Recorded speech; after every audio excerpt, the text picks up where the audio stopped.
I'm Rob Gatroy, Principal Consultant with Armoured Consulting. In our role as independent consultants to the civilian armoured vehicle industry, one of our primary goals is to provide up-to-date information that is of a high technical content for members of industry, particularly for procurement agencies, fleet managers and users. Today, we continue our series of industry conversations by bringing you a conversation I recently had with Mark Ashby. Mark is a former Australian paratrooper and commander, where he completed a couple of tours of East Timor as part of the Australian-led international peacekeeping force sent to help end the violence and stabilise East Timor during 1999 to 2000. After discharging from the Australian Army, he then spent 11 years as a private security contractor working in Iraq. In that time, he was also one of the security team leaders providing protection to the Australian Embassy in Baghdad. We've invited Mark to join us today to provide some valuable insight as to his broad experiences while using civilian armoured vehicles. As a user and commander, he was in these vehicles during both blast and ballistic attacks and was responsible for the safety not only of his crew, but also the civilian occupants, which included diplomats and government ministers. Importantly also, he led the user stakeholder group that directly influenced the configuration design and the development of a new fleet of vehicles for the Australian Embassy. Mark focused on a number of key issues, which also included the importance of the right vehicle for the expected driving environment, the user interface with the vehicle, the configuration and the layout of the critical subsystems, and the need for constant and consistent training of drivers, commanders, and occupants. At the end of the day, it's all about getting people safely back home. You can replace a ballistic protected window or a vehicle, but you can't replace a human life. And please, don't forget to hit the subscribe button below to keep up to date with our new interviews and the videos that we are posting on our YouTube channel. So it's enough of me. Please welcome Mr. Mark Ashby.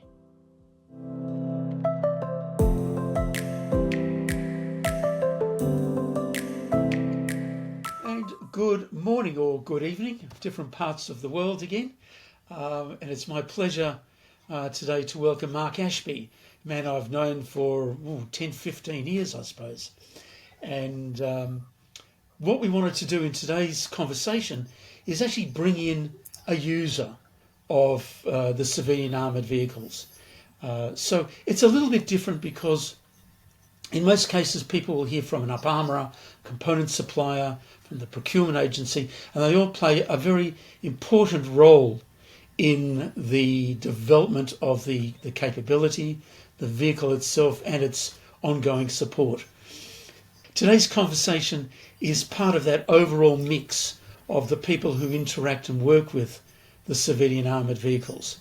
And as Mark will describe, he's been involved in the Australian military and that of a contractor working in Iraq primarily, and has been a user and a commander of civilian armoured vehicles for a number of years. So I'm delighted, Mark, that you could join us today, and we look forward to the conversation with you. All right. So thanks, Rob. Absolute pleasure to be here. Excellent. Thank you. All right. So let's start, and maybe tell us a bit about your background, how it is that you came into joining the Australian military, some of the tours you've done, the interactions you've had with various capabilities, primarily that of mobility and civilian armoured vehicles, both in the military and then when you were as a security contractor. Yeah, it's been a journey, spanning over the last, 25 years, where I joined the Army a little bit later in life than most people. I joined sort of the mid-20s. I come from a real beach culture from the northern beaches in Sydney. So for someone to be joining the Army, especially with my background, it's pretty rare. A bit of a shock to my family and friends, but it's something that I've always had a bit of a fascination with, always loved. So I went into the Army, I think it was about 26, and luckily enough, I was able to go straight into the paratroopers in Sydney once I passed my sort of courses to get into that. primarily with the paras, a bit of time with the commandos, and I did a couple of tours of East Timor, which was a fantastic opportunity over there. Really enjoyed my time over there. And then, of course, when the Twin Towers came down in New York, it's a time that changed all of our lives. And I got the opportunity to go to Iraq as a private contractor, something I never really thought about. Had a couple of friends were starting their own company over there. It was an Australian-based company. So before I knew it, I'd signed the contract and discharged from the army, and I was on the plane to Baghdad in 2004. And literally when I landed there is when it all started going crazy. It was such a wake-up call, I think, to all of us. I was one of the first plane loads of Australian contractors to go over there, full of paras, SAS and commandos together. And it was the Wild West in those days. And you talk about armoured vehicles, Rob. In those days, it was real Mad Max material. People were just improvising left, right, and centre. All of us were really working it out. None of us had been to war before, so it was a huge shock. And I think that the size of the devices being used over there, the technology in the devices wasn't quite there yet. 2004, 2005. It was before the EFPs came in, so it was a lot of car bombs, a lot of roadside bombs, but a lot of misalignment and a lot of inexperience in their ability to actually target us. So it worked in our favour a little bit. But like I said, we're all learning both sides of the equation. So it was a lot of hit and miss. It was a real game of inches in the old days because you literally had hundreds and hundreds of incidents each day. So it was it was an incredible experience. It wasn't for everybody. It was a place you really learnt a lot about yourself, what sort of person you are, your character. We talk about these key words now like resilience and things, and that's where you really learn about how you can function day in, day out, and to keep your men motivated in a high stress environment. And it really made me understand how important the vehicles were and what they would become in the future. And the experiences I had later on with a big British firm I worked for over there on the biggest contract in Iraq. We had, I think, 1,400 operators, so it was a huge contract. And that was the reconstruction of Iraq called Project Matrix. And each team had, as per normal with most close protection teams, or we call them SET teams in those days, security escort teams, we had the 4 vehicles. Now my team, we did a lot of rural environments down the south of Iraq. So we had the Toyota Land Cruisers, which were fantastic vehicles, to be really honest with you. They really held up well. And even the detonations that I was involved with, they held up very, very well. They all had escape hatches, which is, you and I talked about at length, which I'm a big believer in. You're on your side, the weight of the vehicles being so heavy, 4 or 5 tons, and all the equipment. If you're on your side and you need to get out quickly, and you've got no escape hatch, life becomes very, very, very difficult very quickly. And you've got all your body armour on, trying to get over seats and all the equipment that's everywhere. It can be a matter of life and death in seconds, especially if you have petrol vehicles. So not all the vehicles were diesel; many of them were petrol as well. So it was certainly a huge learning curve for all of us. But those vehicles on that contract were amazing. And then, of course, went on to the Australian Embassy with yourself there, where we had the Chevy Suburbans, and the pros and cons with those vehicles. I think overall, my big takeaway from all those vehicles is they would hold up really, really well in a blast environment, and that's the main thing. That's the main purpose is to hold up in case of a small arms attack or a roadside device. So there we are. All right, and so this is interesting. We'll talk a little bit about the escape hatches. They are somewhat of a controversial capability in the design manufacture of vehicles, and we'll come back to that maybe a bit later on in the conversation. With regard then to, as the user, because certainly the setup in the environment of close protection versus just diplomatic transport, if you like, in a maybe a low or medium threat environment. You're dealing with a high threat environment, that of Iraq, or certainly experiences we've had in Afghanistan. And there is a driver who is a very skilled and trained professional. There is the commander sitting in the front passenger seat.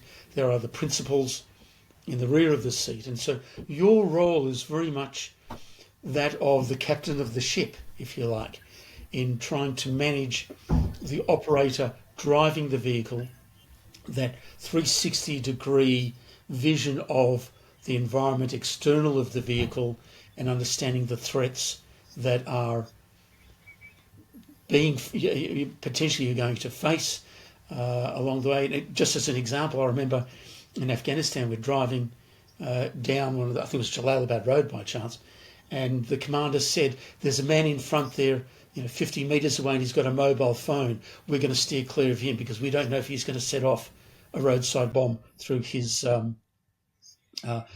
call."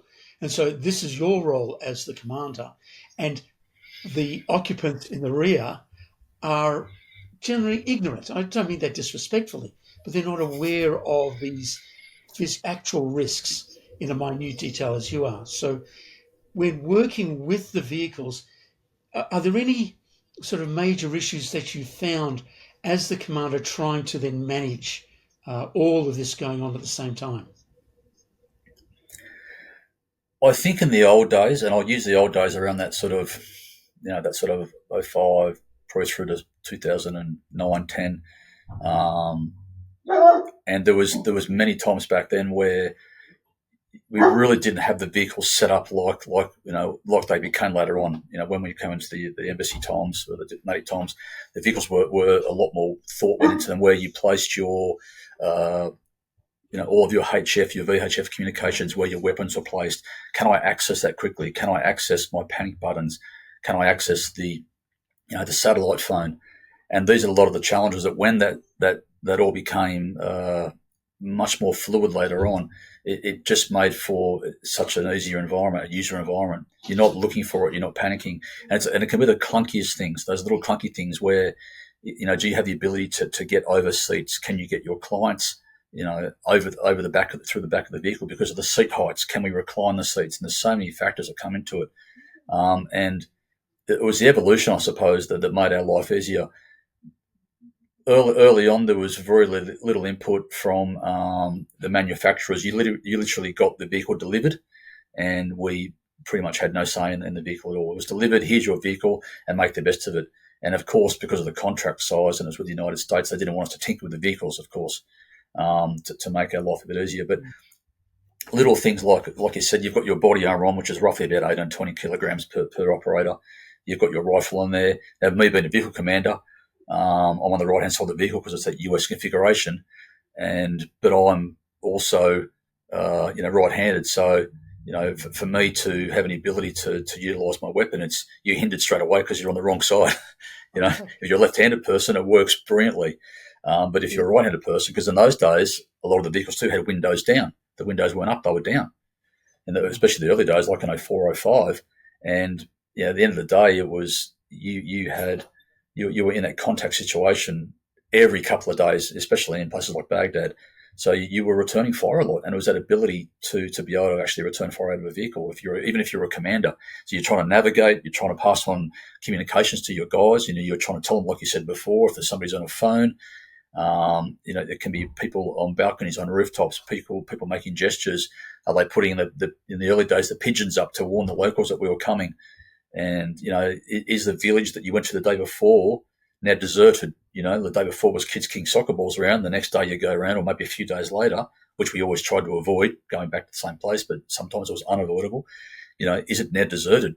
And you get that gut feeling something's about to happen. And there's so many variables, and you learn the person that you became after all those years over there to the person that first turned up was entirely different. Your ability and your ability to understand the place, the demographics and the religions and the tribal aspect, and it's something you just can't teach somebody overnight. It takes years and years and years, and it's the same with the vehicles. They are your biggest asset, your biggest weapon over there is your vehicle, and your most important person on the team. It's not the team leader in reality. It's not the 2IC. It's the driver. The drivers of those vehicles are so important because they can get you out of that trouble. Yeah, it's interesting what you're saying about being right-handed. And I've been in this game 20 years, and I have to say, it never occurred to me that here you are. And I suppose primarily my role over the last 20 years has been on that more, certainly not offensive, wasn't involved with a lot of close protection personnel, but more the diplomatic taxing, if you like, and not trying to be rude. But you raise the issue that if you're a right-handed person and you're sitting in the front right-hand seat and you have to gain access to your weapon, you're going to be hindered by the close proximity of the door. All the rooms, in fact, on the left-hand side.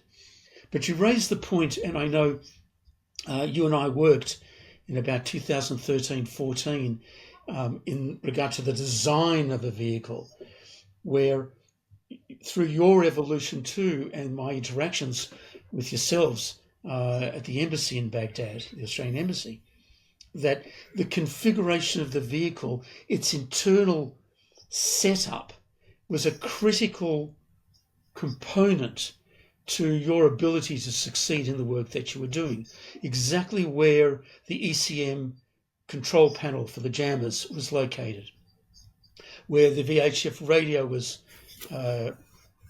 located, both the base station and the handset itself, the siren, the intercom speakers, all of these, there had to be some thought put through. And like you, when I started 20 odd years ago, 25 years ago now, it was everything was placed where there was room and not necessarily where it ought to have gone.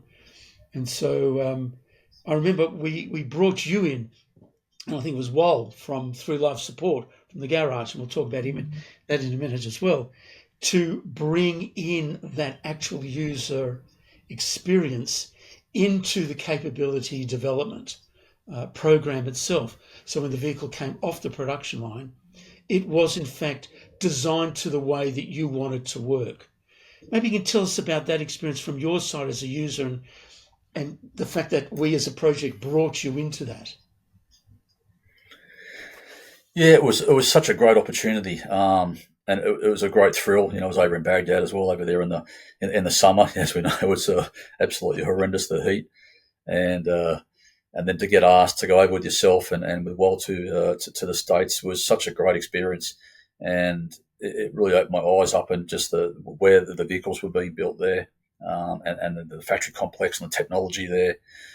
And to have that input to, like you said, the internals of the vehicles is so important. And you move through the cabin, you experience as the team leader, the driver, what he likes, then, into the rear, into the middle where the clients are sitting, then into the rear.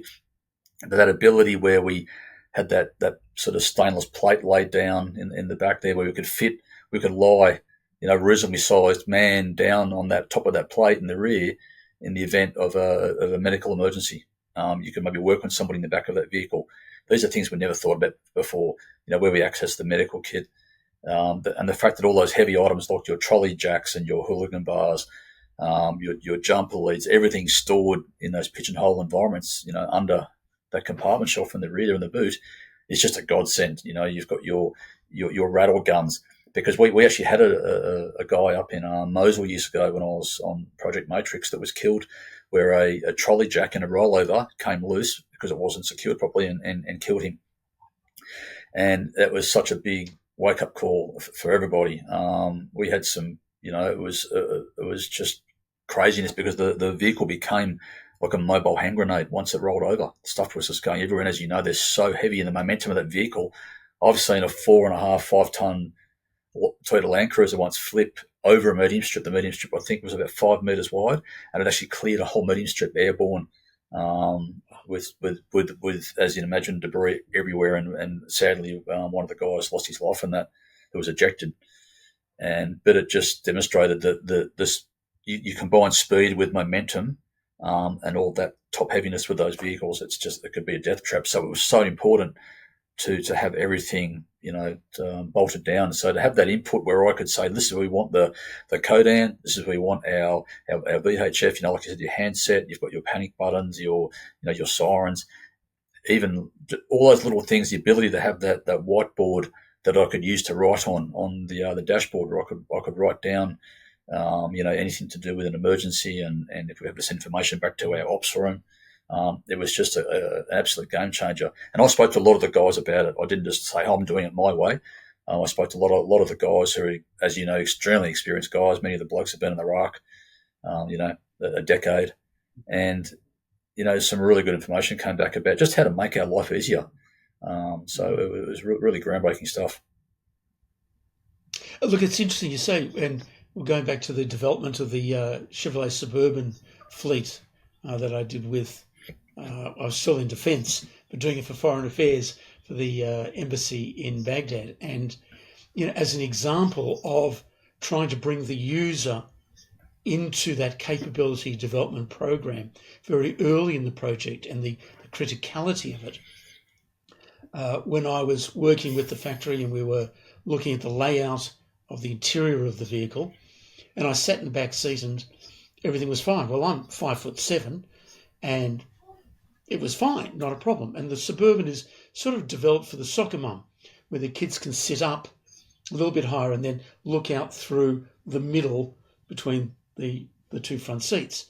Well, all that's terrific. But when we got the vehicles into Baghdad, and I remember the regional security officer, very nice chap, and he was, 6'1", 6'2", and in those days, not only were the occupants wearing body armour, they were wearing helmets. And this poor chap could not sit in the back seat of the vehicle. He was literally huddled down. And the SOS went out and said, this won't work. These vehicles, and they cost a lot of money, are now completely unusable for people to drive around. And it was a simple mistake. And it wasn't a mistake because the upper armour was of poor quality. On the contrary, they were a very high quality manufacturer. It wasn't the fault of the project management. It was one of those little things that we never realised until a user came in and said, this isn't going to work. And then we made adjustments. We changed the seats. We lowered them, rebuilt the rear end of the vehicle, which we did locally in Baghdad, and away it went, and the vehicles were there. So it was a very important lesson that I learnt, and hence bringing you into the project of making sure that you as a user can have a direct input into what the capability, not only what the capability should be, but how you as users would interact with it, as we did with mobility trials in it was a racetrack in Indiana, and having the drivers going around the track a number of times and changing brakes and suspensions to try and decide which was the more appropriate for the way that you guys were driving the vehicles and the nature of the vehicles themselves. And that worked out very well in the end. Yeah, absolutely. It was a great experience in Indiana, and like you said, and you had to learn to drive those vehicles differently. They're not like driving a normal car. You can't just go around a corner, hold your wheel, hold your line, and power through the corner. You've almost got to feather the steering wheel the whole way through because of the top weight, the weight of that vehicle, very top heavy. So if things, 4 or 5 ton, and you've got all these bodies in the car as well, you've got to be able to have that ability to sort of drive it at its maximum, but you don't want to roll it, of course. So interesting. Yes, I have to say a story of your old friends from TAG East, the commandos in Sydney, and I'd built some non-armoured Land Cruiser 100s for them as assault vehicles for their work, and within 1 week they rolled the first vehicle and destroyed it because the centre of gravity again and the speed, and they were very, how shall I say, very fluid and very enthusiastic in the way they were using the vehicles. And there you go. There was a very expensive vehicle that got written off in the first week, and they were not very popular, and apparently I wasn't either as the project director. All right. Interesting, we were talking about when you were in America, we did bring across sort of the senior through life support manager, the mechanic, the head of the workshop. So maybe you can tell us your impressions about the importance of a well-managed through-life support program in order to keep the vehicles in not only good condition, but giving you that confidence when you go out of the wire that that vehicle is going to perform the way it was designed to do, and how you, because there was a workshop in the compound itself, how you interacted with the workshop and the people there.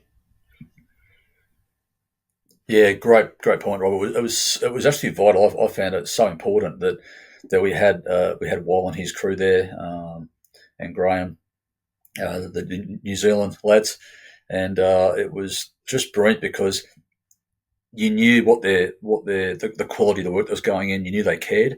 They were actually over the top. They would sometimes replace things that were borderline needed to be replaced. They'd be like, no, that needs to be done. So their professionalism, and that was just first class. And to have that great workshop there, literally, in our accommodation, where I could talk to them at breakfast, lunch, and dinner about any issues with the vehicles, and they never paid it off. They were always willing to listen and how we could work around problems. And I think it was just a first-rate exercise. And it's unusual, as you and I spoke about. Most organisations or most contracts in Iraq at the time didn't have that luxury.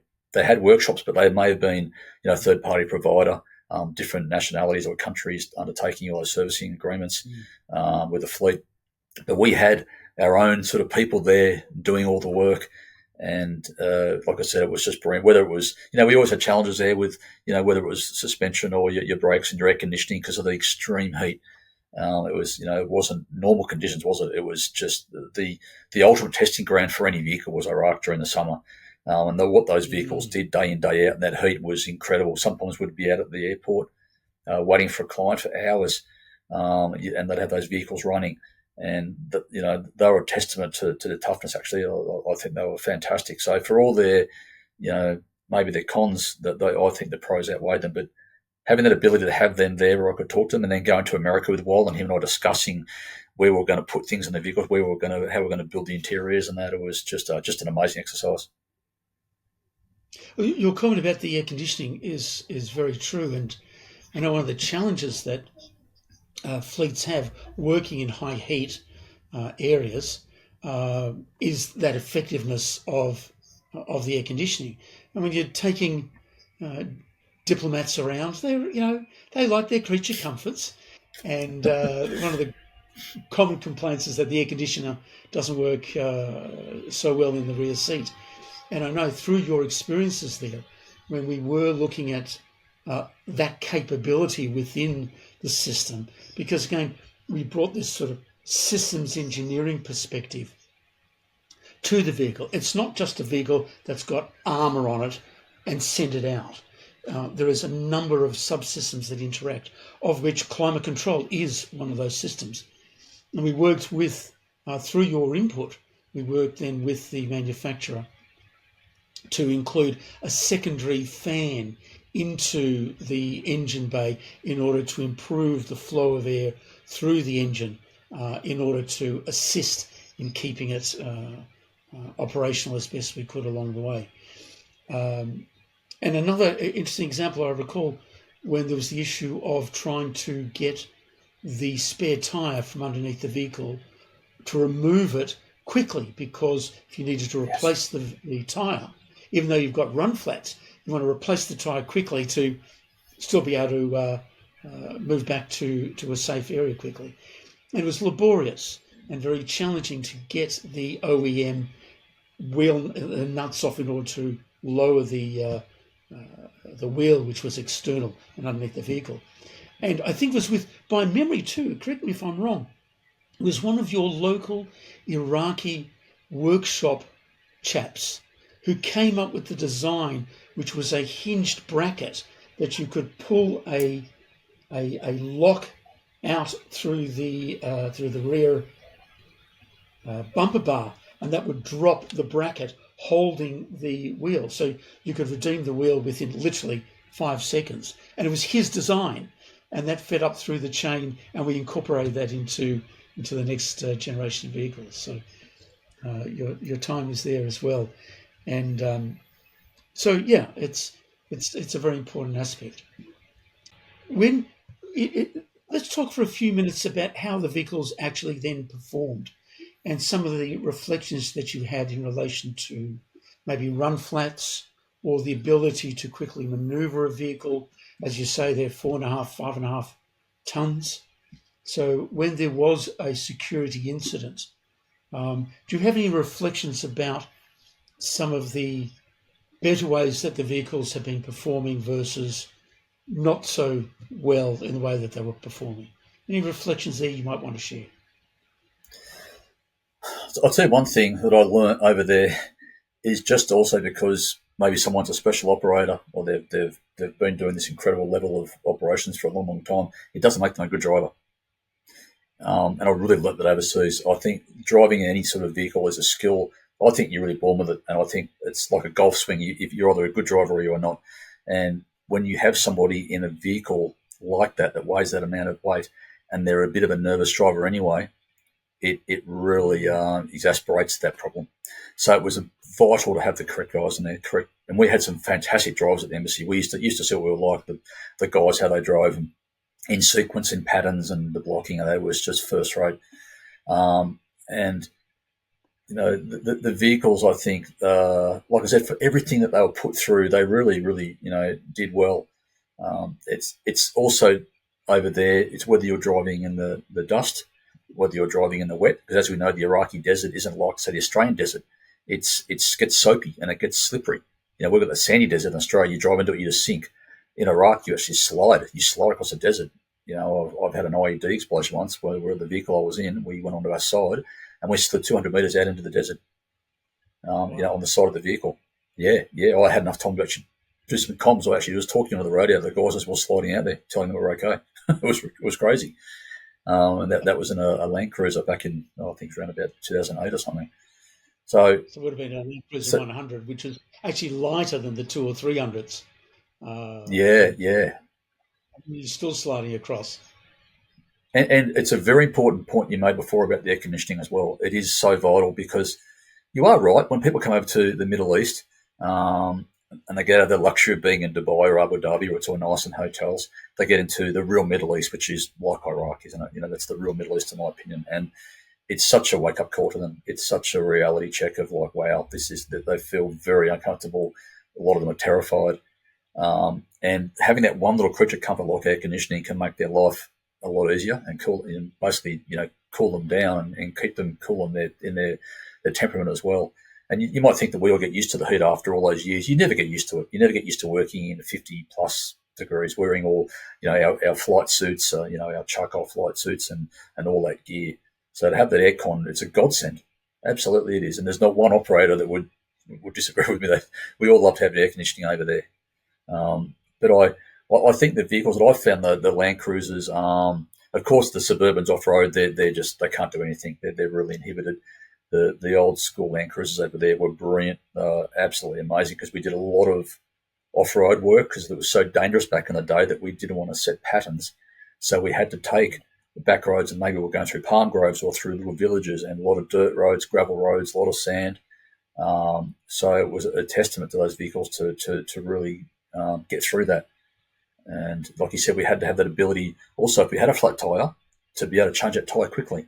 You might be in an extremely hostile neighbourhood, and I think we used to get them down to about 2.5 minutes. We could change. Everybody had their job, almost like a pit crew, and we could change that tyre super quickly. But you had to then factor in the heat with 50 degrees swells wheel nuts, so you then had to have a big pipe onto a bar to loosen the wheel nuts, so you could use the rattle gun, because you couldn't just use it by the rattle gun didn't have enough torque to undo the wheel nuts. And even the biggest, strongest man in the world could not undo those wheel nuts. You needed to have the pipe to crack it, and then you'd whip them off. So there's so many things you had to factor in that we learnt over the years about. And the vehicle's only as capable as its capabilities. Once it gets to that level, it doesn't matter whether it's an armoured vehicle or a Formula One car. Once it's at its limit, you push it further, it's just going to break. They're not unbreakable. But one thing I did have was that really good confidence in the vehicles, where they could take a big hit, a big explosion, and they'd handle it quite well, especially with your armoured glass with bullets.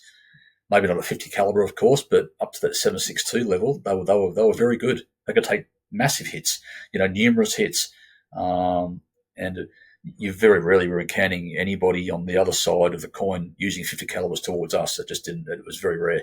So it was always going to be pretty much in that 7.62 range until the EFPs came later on, the Persian EFPs that were a game changer for everybody, because they're undefensible. Even if you're in an Abrams tank, they're undefensible. So that was a different kettle of fish that came in later on in the game. Interesting. And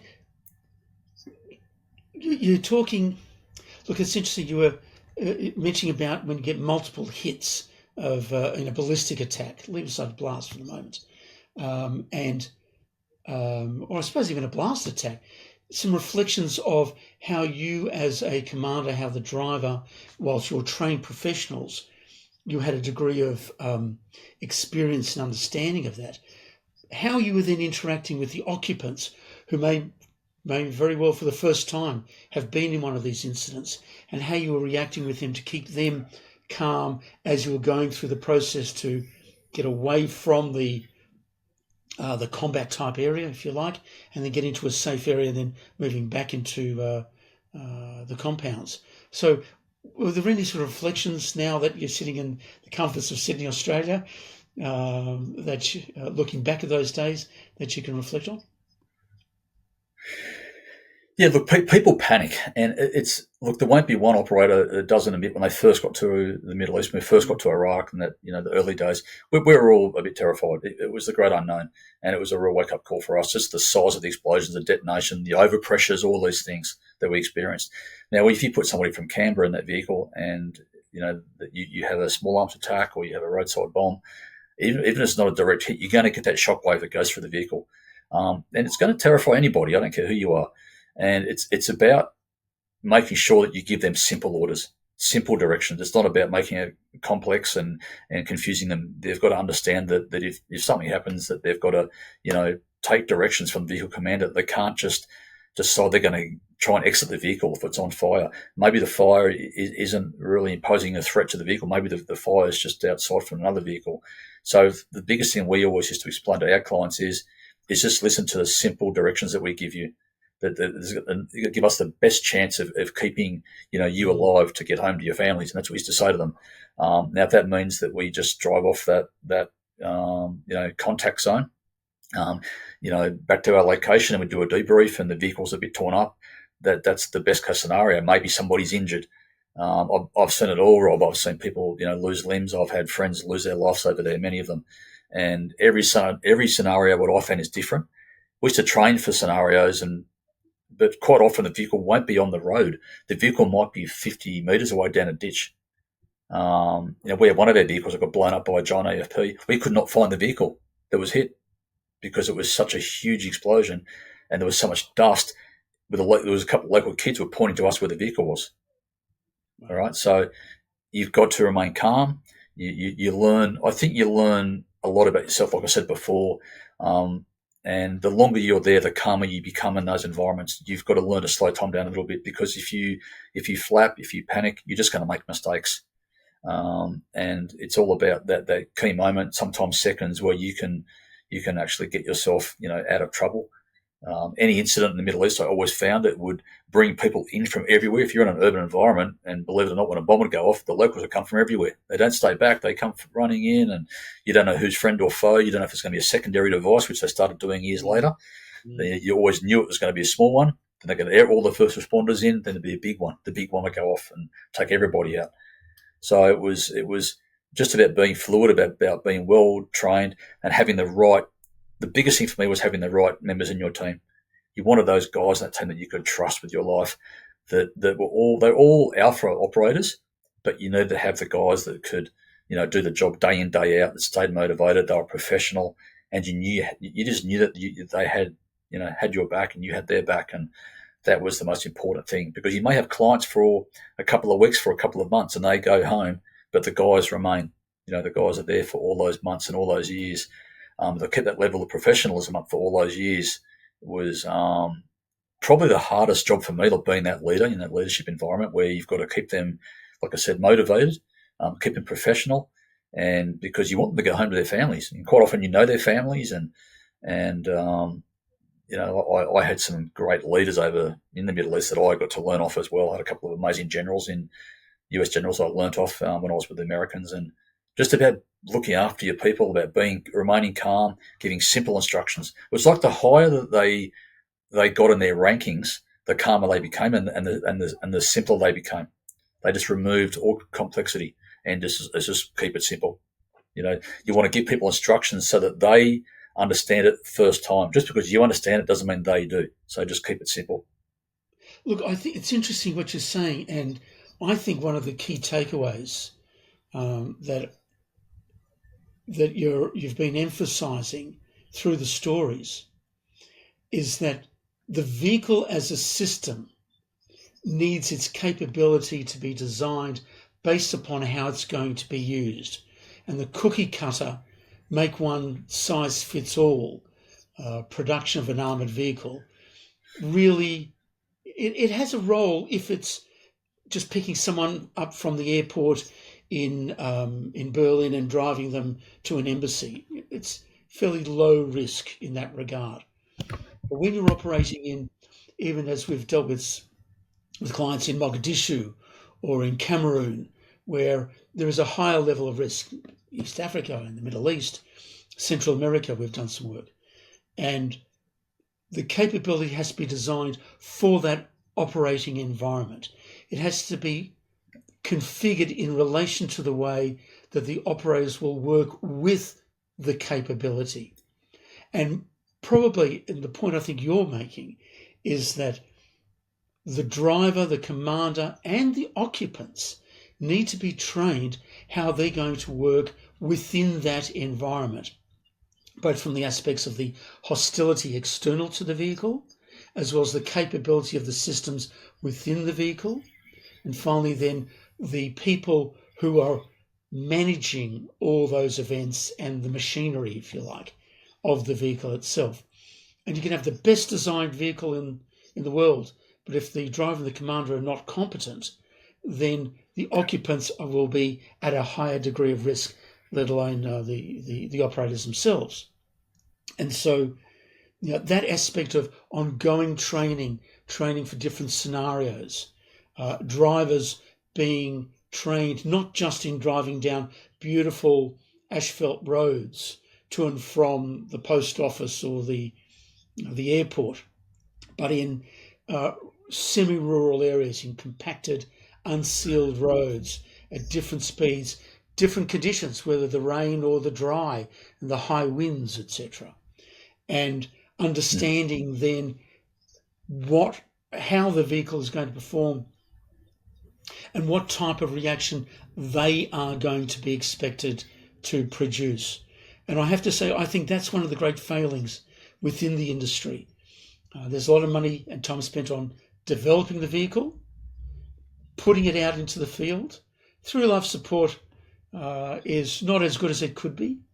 And then what's really lacking is that ongoing training and the maturity of the training that's occurring for, again, the driver, the commander. But your point too is that of training the occupant. And I remember my first day in Kabul, I must have lost about 1 kilo because of nervousness, and even though I had pages of information about what to do, how to do, where to stand, where to go, where not to go, waiting for the CPP guys to come and collect me from the airport. And, I'm a fairly confident person, but I can tell you, I was certainly very, very nervous, as I was in Baghdad or in Beirut or Tehran, etc., in Karachi. And so training the occupant what to expect and therefore how they may feel and how they're going to manage that is a critical part of what you're saying, as you're saying, keeping the instructions simple and clear, that they will then work with you and not all of a sudden jump out of the vehicle because he thinks that's a good idea. Yeah. All right. So from an engineering side of things, let's come back to that and the vehicle's capability. Obviously, mobility, the ability of the vehicle to move and interact quickly, the ability of the run flats to operate when they're supposed to, if you get your tyres shot out, the ability to interact with your subsystems along the way. But, again, there's the ability of the armour to stand up to the attacks for which the vehicle was designed. Again, as a general rule, the vehicles are not designed to take a 50 cal. It's just going to go through. It's just not like that. We know the difference between a VR7, a VR9, of an armour-piercing round versus the more standard Kalashnikov and NATO rounds for a VR7. So within all of that and how you are taking a particular vehicle as it was designed and its capability and being in a very unknown environment as you were there any sort of capabilities or any systems that you thought at some point in time that you would have said, gosh, if only we had X, then life would have been a bit better? Were there any situations like that? I think it's a really tough question, Rob, because you put a lot of faith, of course, in the manufacturer.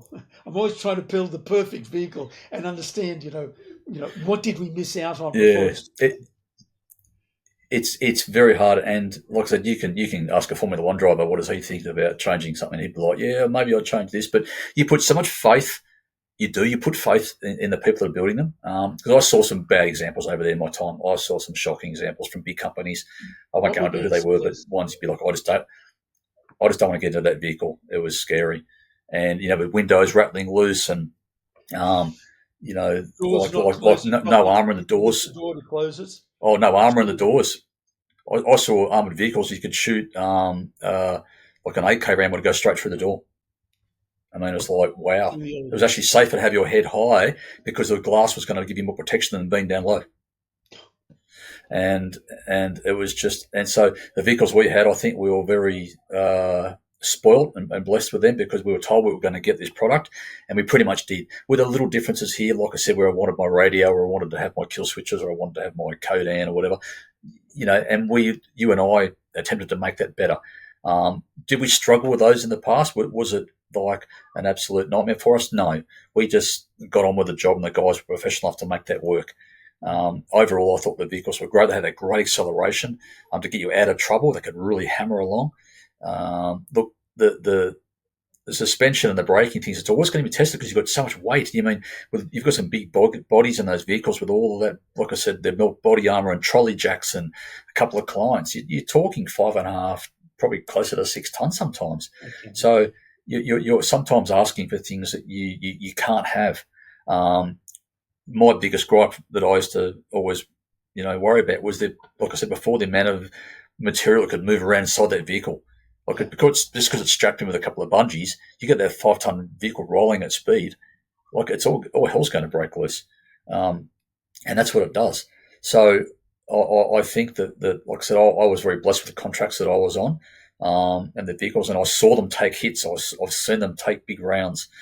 I've seen a couple of big explosions with those, and the guys, the occupants, survived. So it's look, if you're going to get a vehicle that drives over a couple of deep buried mines, or it's a big EFP, nothing's going to stop that, and it's in the hands of the gods. And we all knew that over there. And you've got to have that mindset. Okay, I'm in something that's 9/10 there. Is it perfect? No, but it's 9/10 of the way. So you've got to put out of your mind that there's that little 1/10, maybe that's the variable that may affect you. And if you can't get past that mindset, you can't be in that role. You can't be in that job in that location. You need to go home because we all believed that we all believed in some ways that we were better. We believed that we were better at what we did than the opposition. That's why we were so successful.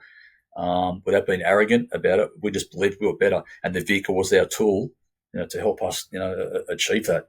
And like I said, the most vital thing for me as well was the driver. You had to have those drivers that were capable, because if you're worrying about your driver, for me, I'm not concentrating on my job as a team leader to pass messages onto the team, navigating, looking left and right for maybe vehicle threats. You're worrying about the driver. Is he okay? And I've had this before, and it's a distraction. So because the tool we had, especially our embassy vehicles, Rob, they were a good tool. They were a good tool. So there was no excuse to not really be able to utilise that. Yes, they're top heavy and they sway a bit, but for what we did with those vehicles, they were pretty amazing. And I think one of the sort of key takeaways is that, you mentioned the different environments that you were actually driving in. And I remember my days in Baghdad, the main roads in the green zone and out towards the airport, they were built by German contractors. They were beautiful roads. That's right. The quality of the road, you just zoom along at high speeds, and the car performed, and everyone was comfortable. Life was great. But you can't design a vehicle for exclusively that type of road environment. There needs to be that adaptability for less perfect road surfaces. Some things that we'd seen, for example, in eastern Ukraine, where the potholes were bigger than oil wells to some extent. It's just shocking.